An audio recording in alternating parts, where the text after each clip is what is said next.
All right, the final talk of the day, and from an extraordinary researcher who's been doing some amazing work that I've been familiar with for quite a long time, and that's Alison Gopnik.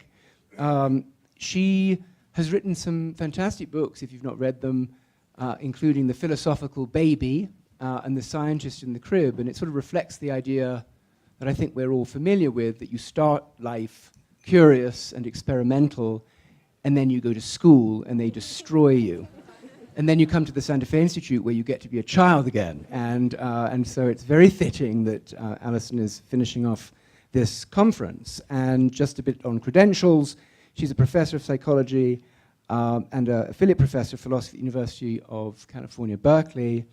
She's taught there since 1988. She is, acknowledged world leader in this field and has really changed the way we are thinking about childhood.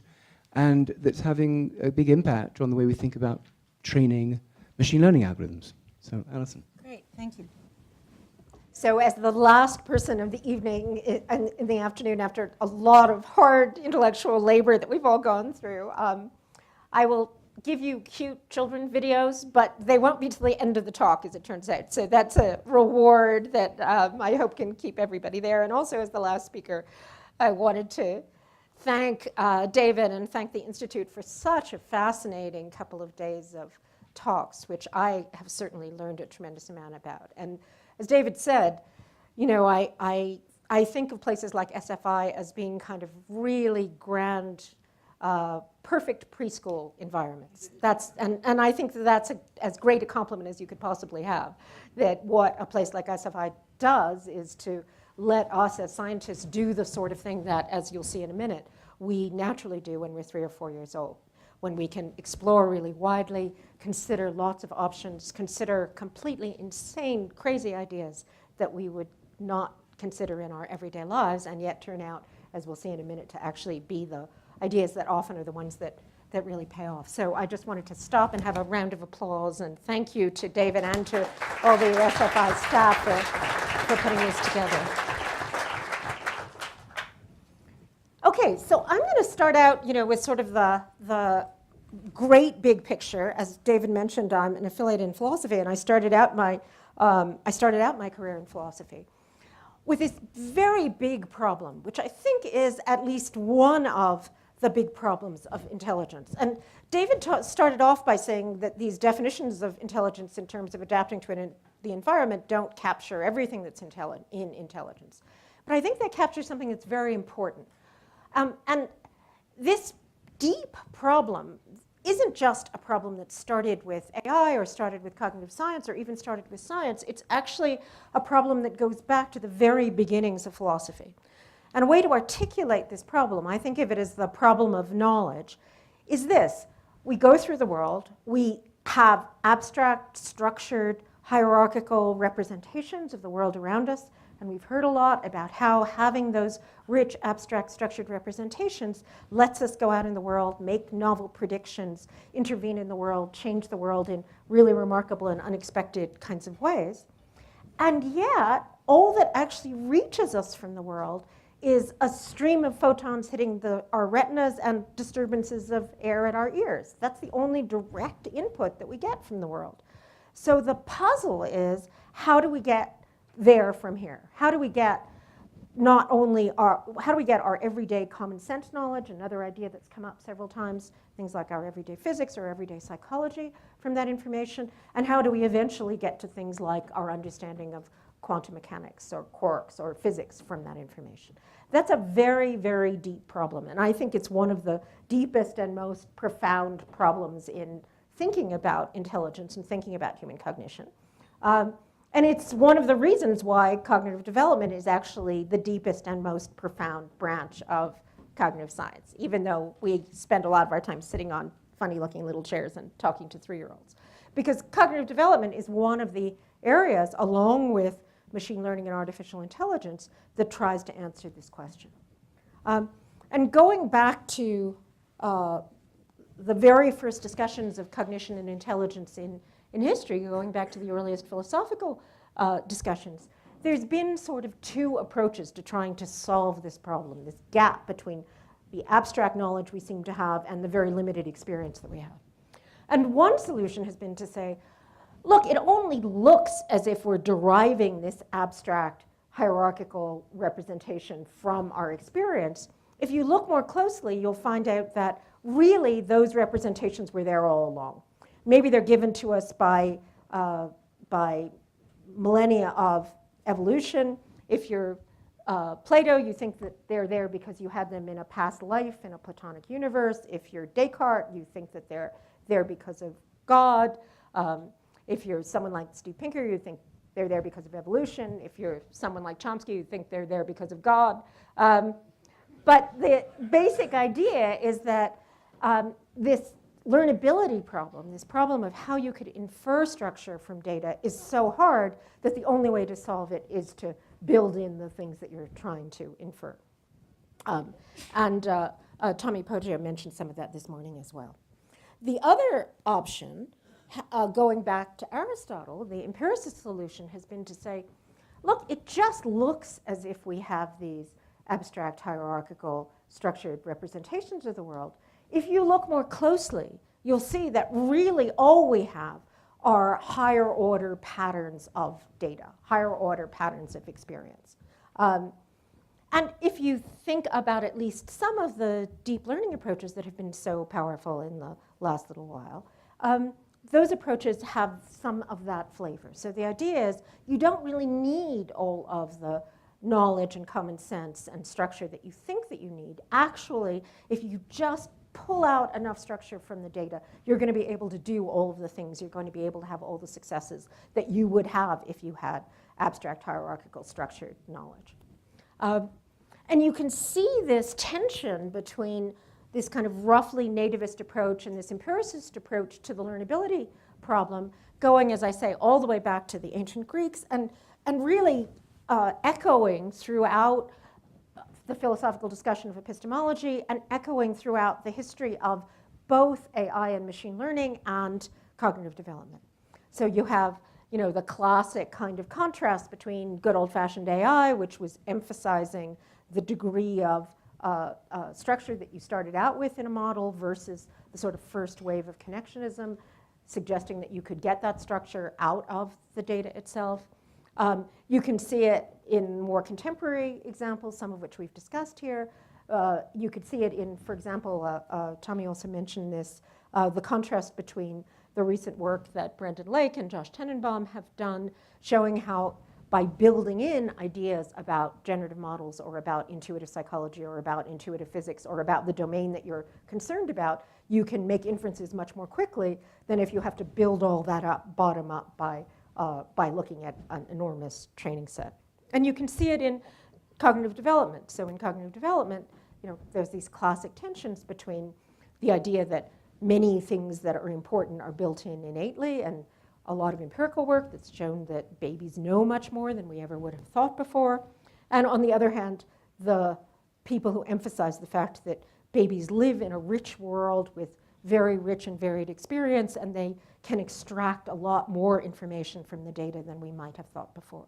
So this kind of tension between these two ways of approaching the learnability problem goes back through philosophy, it goes back through discussions of machine learning and AI, it is constant in cognitive development.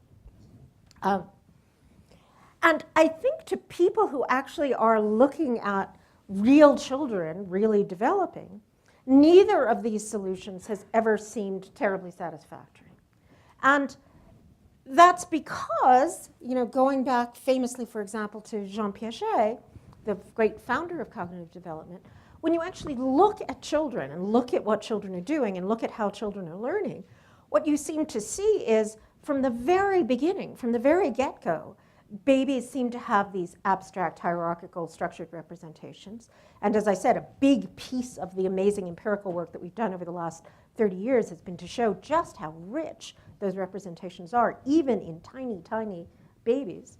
And yet, at the same time, if you track children over development, what you seem to see are radical revisions in those initial representations they have of the world based on the experience that they have. So what you seem to see is both a lot of structure, and you seem to see revisions and changes in that structure based on the things that happen, based on the experiences that children have about the world around them.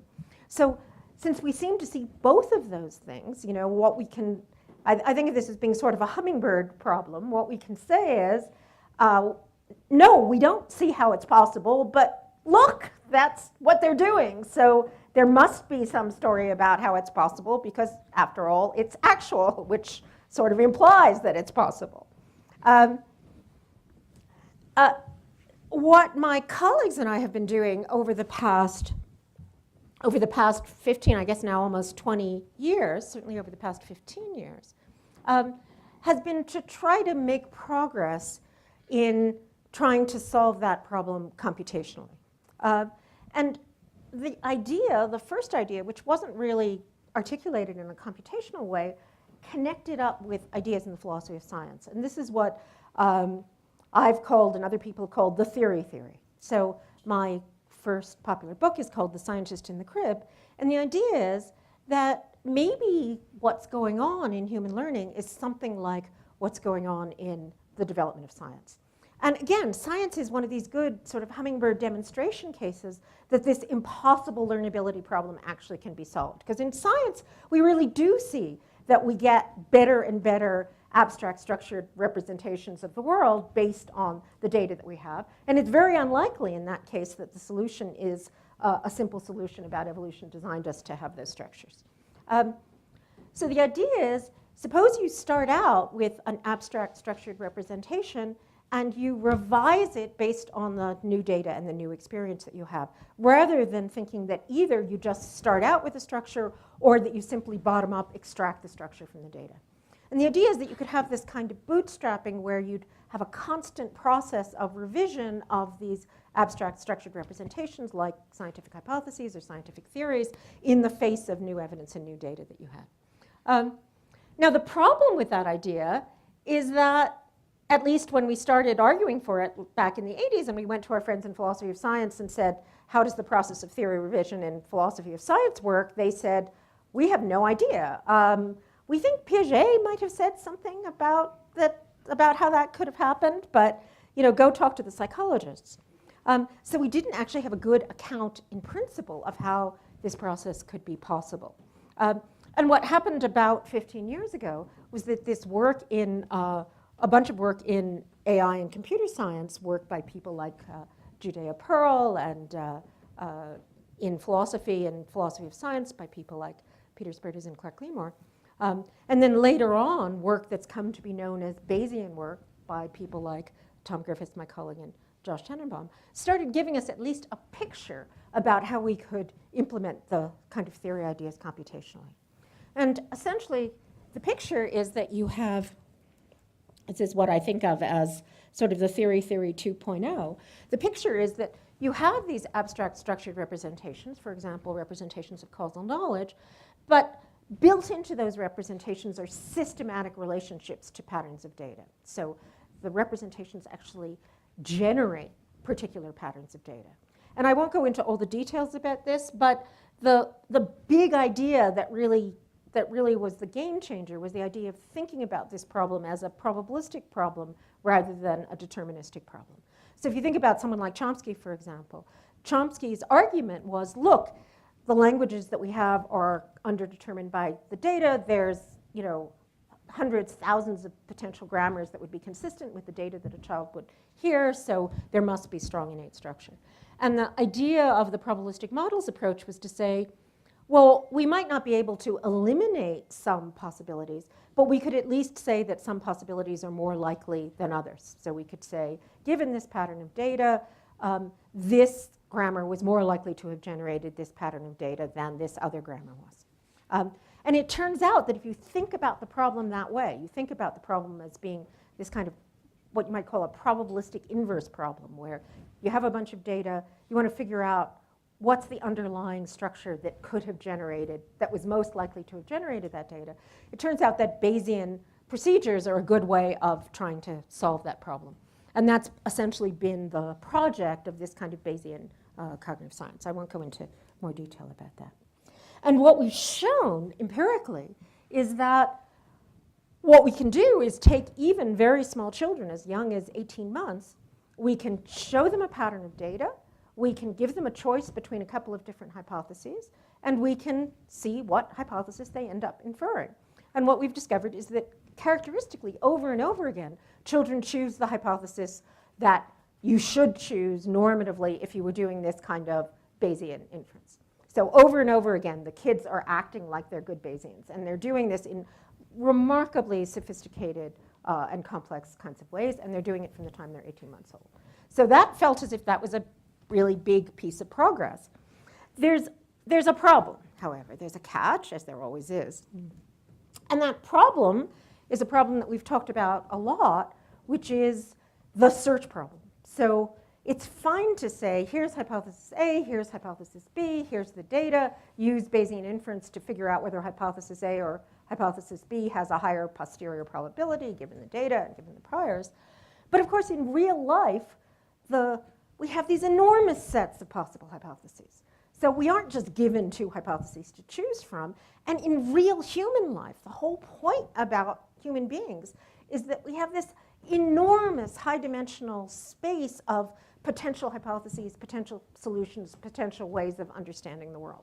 And as people have pointed out, both successful sort of nativist AI projects like good old-fashioned AI or like the Lake and Tenenbaum recent paper, and things like deep learning, are only considering a tiny, tiny, narrow space of the hypotheses that every child has to consider by the time that they're 5 years old. So something like Go, even though it might be terribly impressive, really is a very, very tiny space compared to the spaces that we know human beings conquer and understand over time. So the question has been, how do we solve that problem? And in this kind of general, broad Bayesian framework, it's a particular problem. And the way that this gets solved in computer science is through various kinds of sampling. And what we've been doing more recently is trying to see if the young children might be doing something that looks like the kind of sampling that you see in computer science. What do we mean when we say sampling? Well, I think a good way of thinking about it is a sort of visual metaphor. Think about it this way. You've got a great big box full of hypotheses. So that's the space that you're trying to search through. And you're at one position in this space. You're right over here. That's the hypothesis that you currently hold, that you think is the most likely one. And some data's come in. And you have to decide, should I just stick with the hypothesis that I already have? Should I stay where I already am? Or should I try something else? And if I try something else, here's this giant box full of hypotheses. Which one should I move to try next? I can't go through and try every single one. How should I decide where to go from the place that I am now? How should I decide what to try next? And that's a very challenging problem, but at least in what a friend of mine calls asymptopia, you can show that there are actually solutions like these Monte Carlo method solutions that in asymptopia will approximate the right answer. So by moving around that space partly at random, but in a random way that respects some of the features of the probability distribution of the different hypotheses, in the very, very long run at least, you can find answers to those solutions. And what we've done is show that even very young children are doing something that's like this. Okay, and I won't go into all the details about that. The trouble is, even if you're thinking about this sampling process, as I say, even though in the very long run in asymptopia you might be able to solve the problem, in the short run, like the run of the life of the universe, or certainly the run of the life of human beings, you're going to have to make a bunch of decisions about how this sampling process is going to unfold. So you aren't actually going to be able to have the perfect outcome. You have to, there's a whole bunch of tensions about how you go through and try and decide on new hypotheses. And again, forget about the technical stuff, forget about the sampling. Anybody in the room who's been a scientist understands these tensions. So you have to decide, am I going to test an experiment? Am I going to do an experiment that I think is very likely to succeed, but isn't going to change things very much from the place that I am now? Or am I going to try an experiment that I think is really unlikely to succeed, or test a hypothesis I don't think is very likely to be true, but would have big consequences if it actually were true? Those kinds of trade-offs are trade-offs that we face all the time. And those are the kinds of trade-offs that we have to face as children when we're trying to decide how to how to solve these kinds of problems. There are various kinds of ways that you could think of to try to constrain the search in a way that would enable you to actually effectively make progress on some of these big, hairy problems. You could have innate constraints on the range of hypotheses you're going to consider. You could be in a social world where people around you are placing constraints on the kind of hypotheses that you're going to consider. You can do things like engage in active learning. So you could actually go out and actively try to find information that's relevant to some hypotheses rather than others. The trouble is, none of those constraints are going to solve the problem that are going to deal with the fact that eventually you want to get to something that's really new. Eventually you want to get to something that's very different from the place that you started out. Now, one way of thinking about this problem is that the problem is really a special case of a much more general problem that we see in intelligence in general. And this is the problem I've mentioned several times here, which is this problem about trade-offs between exploitation and exploration. So anytime that you're facing a problem with this kind of high-dimensional solution space, you're going to face this trade-off between exploring all the possibilities, trying to find out what the alternatives are, trying to find out how the alternatives actually work, and then actually picking one and executing it and making it work. So when we are actually making a decision, I can't say, all right, I'm going to have 20% certainty of moving my arm to this side and then 80% of moving my arm to the other side. I have to actually make a single decision based on a single hypothesis. So you find these kinds of trade-offs between the things that would be best if what you want to do is just explore the space most widely, and the things that would be best if you need to have a solution really quickly. And in the context of this kind of hypothesis search and sampling, one of many ways that people in computer science and AI have talked about this is this contrast between having a low temperature search and having a high temperature search. So again, think about that big box full of hypotheses, and you're at a particular place in that box. One thing you could do is pretty much stay where you are. You could not move very forward. It could take a lot of data to move you to another place in that space. So it might take a lot to make you change your mind about the hypothesis that you currently have. And when you do change your mind, you might just change your mind a little bit. You might just make little revisions around the edges to the hypothesis. The other way that you could try and solve the problem, the high temperature search, is you could bounce around that box. Just a little bit of data could make you try something that's really crazy. It's not quite outside the box, but it's in the far corners of the box, right? Make you try a hypothesis that's really, really different from the hypotheses that you're currently considering. And not only that, but you could have a hypothesis for a little bit and then say, you know what, I'm bored of that, I'm going to try something else. And again, with the analogy to having a higher search. Now, this is going to be giving away the answer, but for any of you who have actually have 4-year-olds at home or have had 4-year-olds at home, think about which one of those metaphors sounds more like your 4-year-old.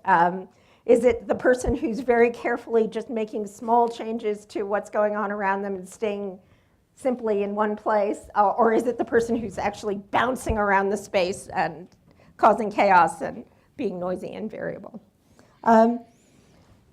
There's no, as often is the case with these exploitation and exploration trade-offs, there's no absolute way of saying which one of these alternatives is better. The trade-off is if you choose the low temperature alternative, you're likely to get a pretty good solution pretty quickly that you can act on. But you're also likely to get stuck in a local maximum where there's actually a much better solution, but it's very different from the thing that you're currently thinking about. On the other hand, if you do the bouncy high temperature search, you're considering all these weird, crazy ideas. You're while you're doing that, you're not going to be actually making the decision. And a lot of the things that you're going to be thinking about are not going to help you at all in the particular, to go out in the world and actually make decisions and actually be effective. And one of the ways that people in computer science try and solve this problem is with what's called simulated annealing.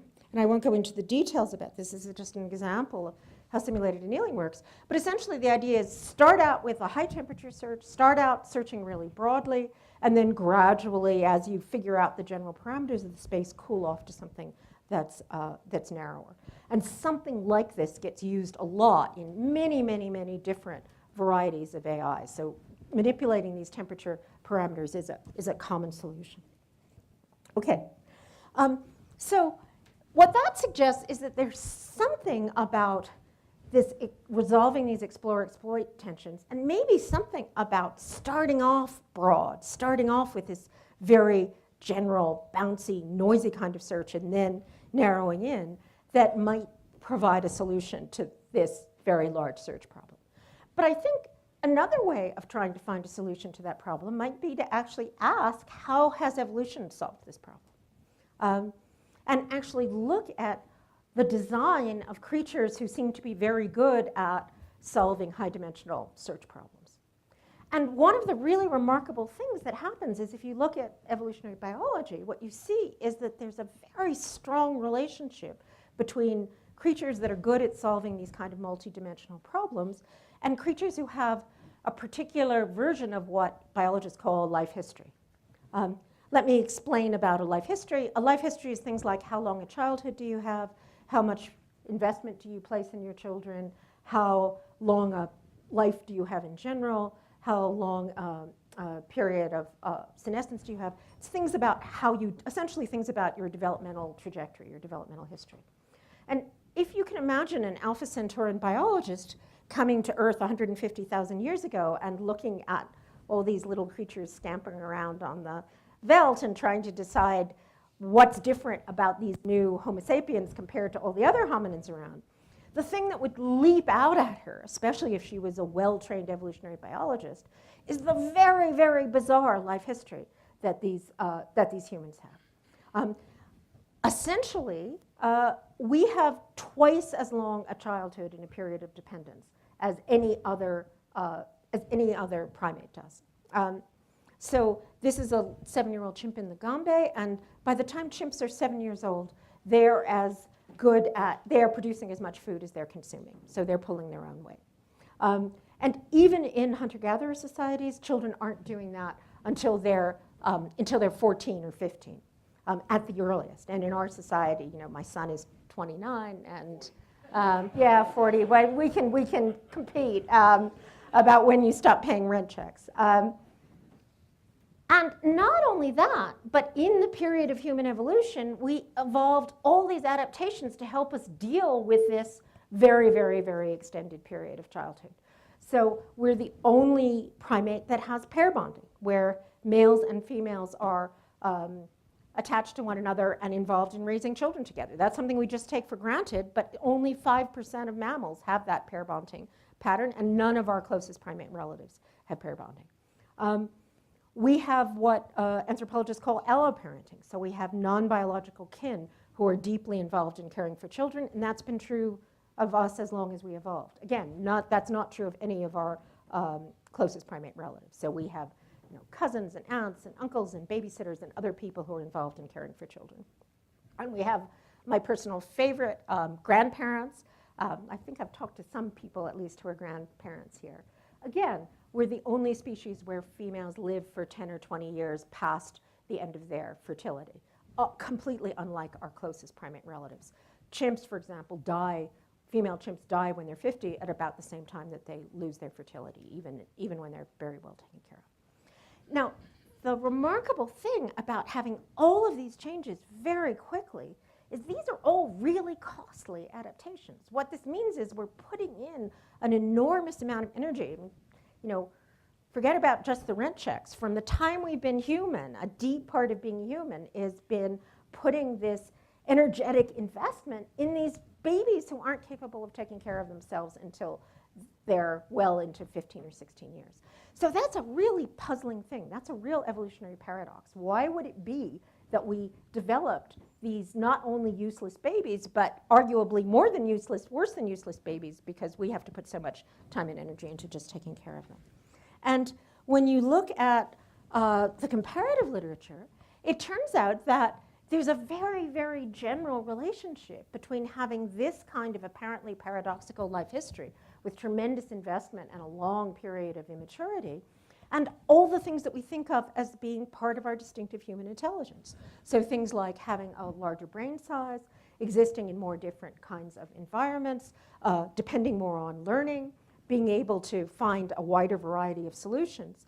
And sort of the poster animals for this are actually not even mammals, but birds. So if you look at something like our friend the domestic chickens, chickens are very, very good at pecking for grain. They're not much good at doing anything else. If you compare that with something like a crow, a corvid, a raven, they're as smart as chimpanzees are. This is a New Caledonian crow, and these are crows who can do things like use tools in ways that are more sophisticated than chimpanzees. The chickens are mature within weeks, and a lot of the computations they use to be as effective as they are in their environment are in place literally from the time they're born. If you compare that to the crows are fledglings for as long as 2 years, which is a really long time in the life of a bird.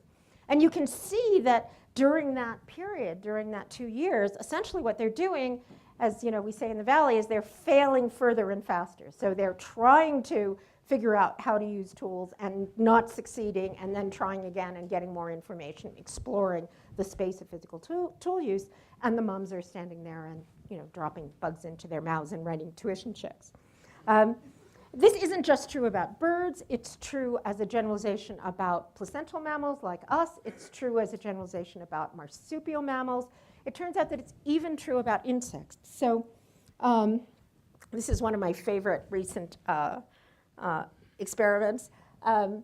This is an experiment where they looked at cabbage white butterflies, and it turns out that among cabbage white butterflies, within the species of cabbage whites, a lot of cabbage whites just are innately designed to go to green things and assume that those green things are food. So things like kale. So they kind of go, they find the kale, they land on the kale.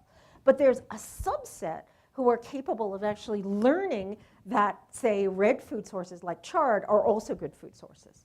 And it turns out that the ones who are actually capable of going beyond kale, which I think is as good a measure of intelligence as any that we could imagine, even if not necessarily one that my colleagues at Berkeley would necessarily pass, those insects have a longer time to reproduction than the ones who are just relying on the reflex. And in fact, because they're butterflies, you can actually introduce a hormone that changes their life history, that changes their time to reproduction, and introducing that hormone changes their learning ability. So it looks as if, from evolution's perspective, there's a very, very, very general strategy that evolution has developed to try and deal with high-dimensional spaces and explore-exploit trade-offs, and that strategy is childhood. That strategy is to have a life history in which you have this extended protected period in which you can explore, and then a later period in which you can exploit. So our kind of motto is that childhood is evolution's way of performing simulated annealing. So what evolution's done is give us this early period where we have cognitive capacities that are designed for exploration. So we have these really sort of two varieties of creatures among us. We have one set who are really specialized for wide-ranging exploration and learning, namely young children. And then we have another set who are designed to take the results of that exploration and learning and actually put it to use to do decision-making and go through the world and succeed and thrive, namely adults. So that's the big idea that I want to argue for, is that we can take lessons. So go back to AI. If this is the way that evolution has solved the problem, that might give us some interesting clues from the AI perspective about how to solve the similar kinds of problems. And as I said, even the best, both deep learning, empiricist, or structured AI programs suffer from having a very narrow scope compared to the scope that any child has. So there's actually some empirical, we can actually show some evidence for this from neuroscience, for instance. This is a famous slide from Huttenlocher looking at neural connections. And what you can see is that early in development, you're making many, many new synapses, many, many new neural connections. And then what happens is there's a kind of tipping point, and I think it's striking that that tipping point is about 5 or 6, about the point when kids go to school, where what happens is the connections that are kept are strengthened, they're myelinated, they become more efficient, they become more effective, but many of the connections that aren't actually exercised are pruned and disappear.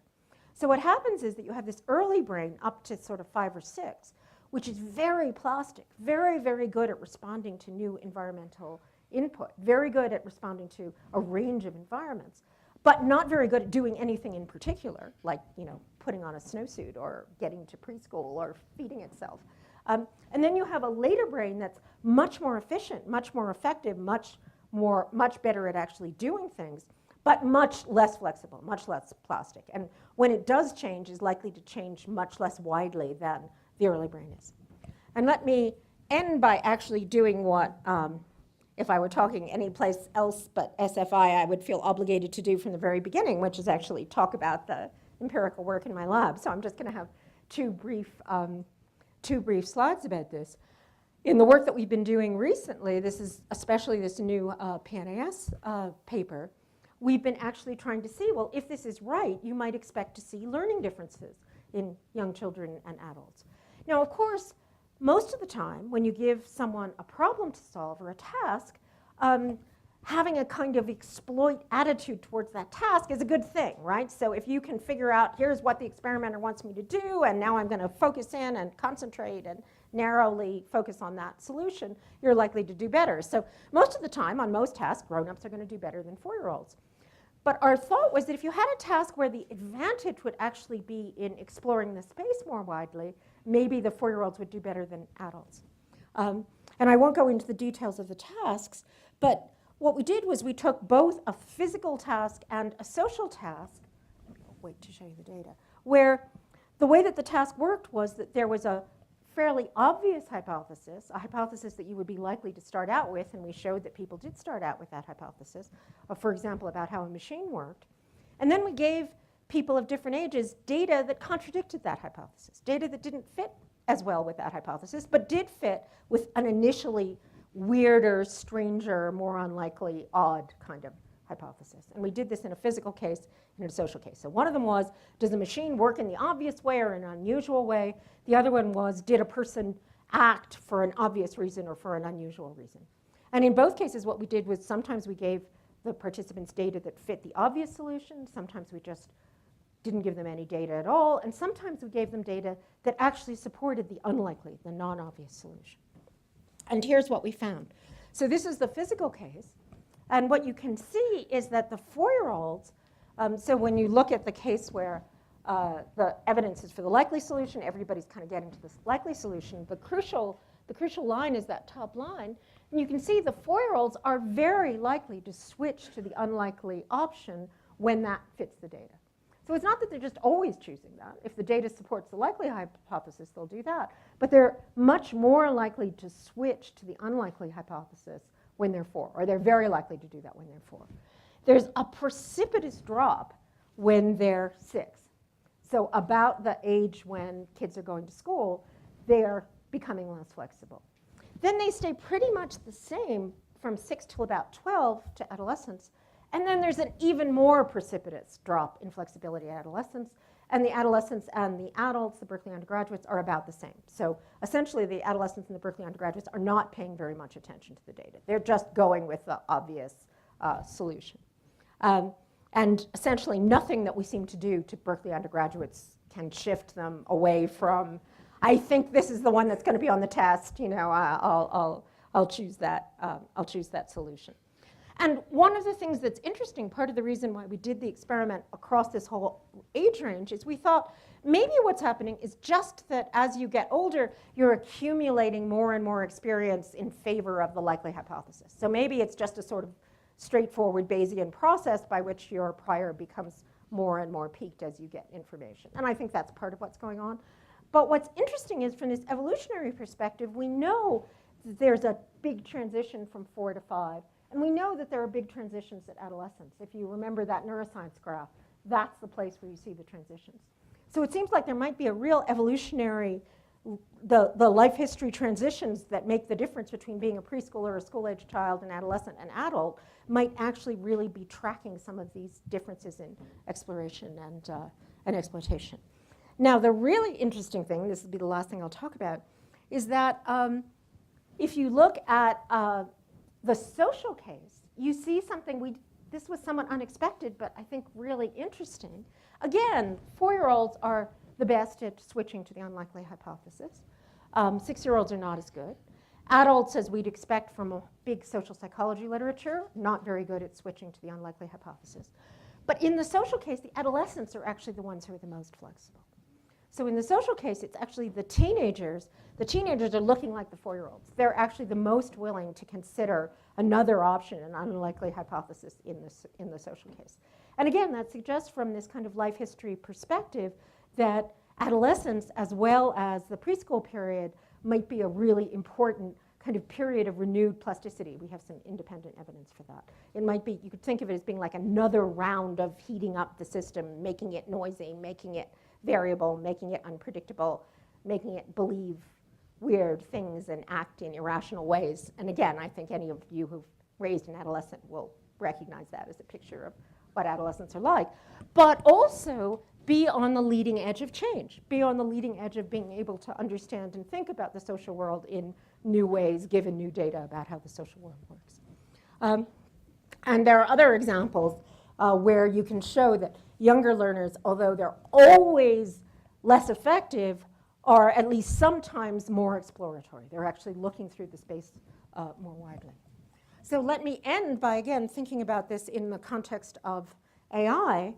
It may be, this is a point that goes back to Turing. You know, in Turing's famous paper, in the 1950 paper, there's the part that everybody talks about, which is the imitation game and the Turing test. And then the next paragraph, the sentence in the next paragraph, which nobody ever pays any attention to, is where he says, you know, actually, maybe what we should do is consider making the mind of a child instead of making the mind of an adult. The real test would be if we could get a computer that could learn like a child and could think like a child rather than could just think like an adult. And then he has a whole lot of interesting ideas about how that would be true. And I think the new developments in AI have made us realize how crucial learning is going to be to any kind of story about intelligence. But what this perspective suggests is that many things that we think of as deficiencies or bugs of childhood, the fact that children are noisy, the fact that children are variable, the fact that children don't have high levels of frontal control, the fact that they're uninhibited, the fact that they're impulsive, a long, long list of things that look like deficiencies of childhood might actually be exactly the kinds of things that you would want to build into a system that's going to be able to explore these wide, high-dimensional spaces. And it may be that it's actually the balance between those kinds of features and then the features that we typically valorize, as the humanists say, in adults, things like efficiency and effectiveness. It might be exactly that balance that will eventually let you solve the big search problems. Let me end by showing a little bit of, you know, like we do all these experiments, but here's the reason why I really think this is the right story. So this is actually a little boy in an experiment with that uses the Blicket detector, something we've used in our lab. Is the sound working? Yeah, apparently, yeah. Uh-huh. This makes that light up the box. Mm-hmm. How about this? That makes the other side. Oh. And he's trying to figure out which blocks will make the machine go. Nothing. This one's lighting up and this one's not. So that means it's making this light up.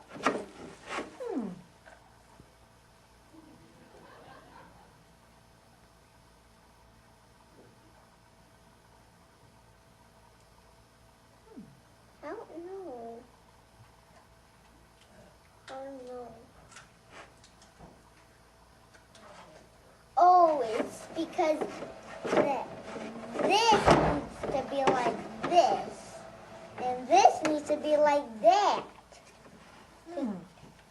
That's why. Oh, why the boxes are the wrong way? Okay, this is his suggestion.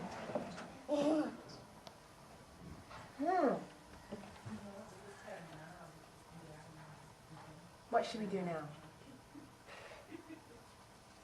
Oh, because the light goes only to here, not here. Oh, the bottom of this box has electricity in here, but this doesn't have electricity. It's lighting up. So you need to put 4. So you need to put 4 on this one to make it light up and 2 on this one to make it light up. Okay, so that's an incredibly cute, articulate little boy. But in these experiments, that's actually what 4-year-olds look like. And what you can see is not only is he going through 9 hypotheses in the course of 3 minutes, but he's all over the shop about the kinds of hypotheses that he's willing to consider, its number or its space, and so forth.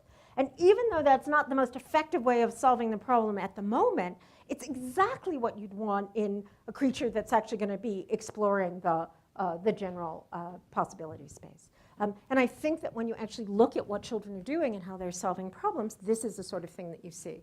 So this is, David, this is a kid who would fit in perfectly in SFI. This is your basic SFI kind of participant resident. It might be that we should sort of use the Blicket detector tasks as a way of seeing who should come here. All right, let me end with my collaborators and support.